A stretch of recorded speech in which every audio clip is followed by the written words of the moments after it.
Well, good afternoon and welcome to the Market Carver. I hope you're having an outstanding 4th of July, and I hope you're not watching this on the 4th of July, but we did want to get it sent out on Thursday like we always do. Obviously, big news. You know, the 4th of July is a wonderful time in our country, time to celebrate our independence, and here we watched Egypt just yesterday on Wednesday, the government being overthrown, challenges that are going on there, huge geopolitical issues that are taking place, obviously, with Syria and other places. It's no matter how much we disagree on party lines in the United States. Fortunately, so far we've not come to that type of bitter end here in recent history, and I just hope you're celebrating the day. If you get a chance to share with your kids or grandkids the meaning of the 4th of July, of the things that are going on, try to do so. And we just appreciate the opportunity to be able to be American and to be able to do things like this, tell people what we think is going on inside of the marketplace. I had a lot of reviews with people lately. I will tell you there's two things that I can't obviously hit into this short market carver, but one, I believe there is an understated amount of risk in the geopolitical risk, and I believe the Federal Reserve part may have reached an over concerned or overblown proportion, and may allow us an opportunity at some point in time to be able to get good companies on a change in the market condition. So we'll be watching that. Certainly talking more. If you can make it in for a review, or if you've been in, you know the conversation that I'm talking about, and happy to continue to have it and make sure that we've got the I's dotted and the T's crossed on the right strategy going forward. Moving to the fundamental leg, you know, everybody says Warren Buffett likes to buy on great value and great price. And he will tell you that he would rather buy a great company at a good price than a bad company at a cheap price. Warren Buffett is a fundamental investor, for sure. But when you look at his portfolio and you go through the numbers, his largest holding is Wells Fargo, and he's adding to it, and it's not showing up under the valuation as other companies would necessarily show when you look at it through the lens of what is a fundamentally sound company. So sometimes things that we believe to be true over an extended period of time can get a little bit out of whack. He does make wagers on economy in terms of what he sees going on, and like we said, is added to the Wells Fargo position.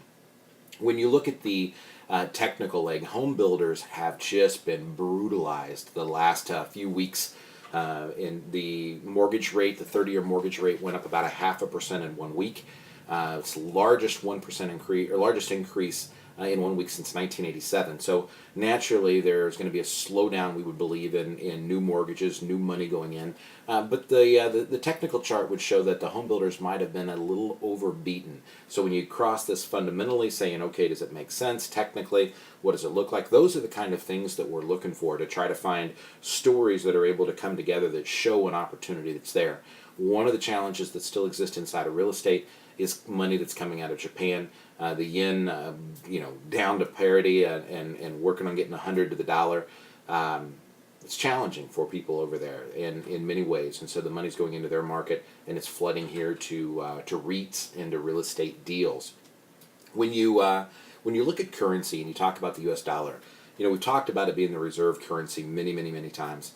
What that means exactly, and what it means is the United States is not involved in every trade that exists in the world today. It is involved in over 80% of all of the financial exchanges. You know, if you're in Nairobi, in Kenya they use a shilling. In Tanzania, the country right next to it, they use a shilling.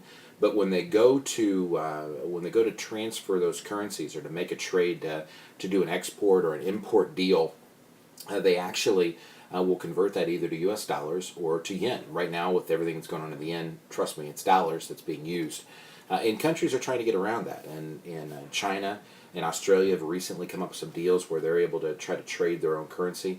Eventually, at some point in time, the United States will lose that reserve currency because it's an extra cost, it's an extra expense.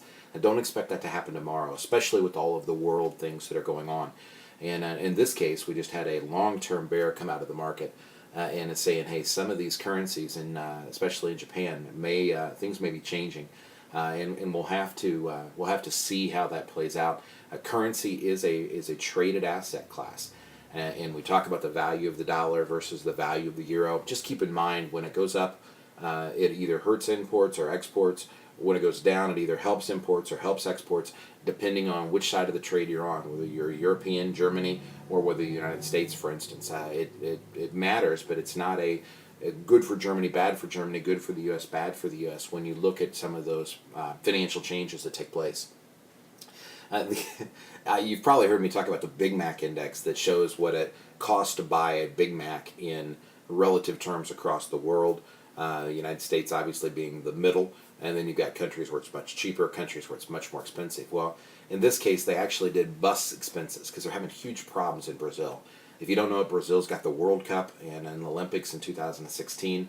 Private investment didn't step up to make the investment in the country, and so the government kind of did. And as a result, they've taken things away from their citizens. You've got riots and problems that are starting to take place, as well as the price of things going up. And you can see how many minutes on that slide people have to work to be able to buy a bus ticket, all the way from 2 minutes in one country to over 10 minutes in another. Just an interesting period of time in Brazil. We still love the country, love the demographics, but this is not a time to be there. With their real, their currency faltering, the interest rate environment they have there, many challenges. One of the rules to live by: don't expect a well-inspected investment opportunity that you uncover to perform and pay you even in this quarter or even in the next. Sometimes some of the themes and the stories have to play out. Have to work there out. Your brilliance, so to speak, of finding a great company. Some of the things Warren Buffett would argue under the fundamental leg don't necessarily play out in a shorter term period of time, and we don't necessarily intend them to do. We watch the portfolio to make sure that we have money in areas that are sound and solid companies, and hopefully we're rewarded for holding those as time travels on. The number one fear of Americans, according to AARP, is running out of money before you run out of life. Does not surprise me. It's also why we've always focused on your life after work and in that planning of trying to help make the distributions work. Folks, we appreciate you joining us. If there's anything we can do, don't hesitate to let us know. You can always catch the radio show on Saturday morning, 9 to 10 on WQME, 10 to 11 on Shine 99. We are happy to have you along. God bless. Have a great week, and have a great 4th of July. We'll see you again soon.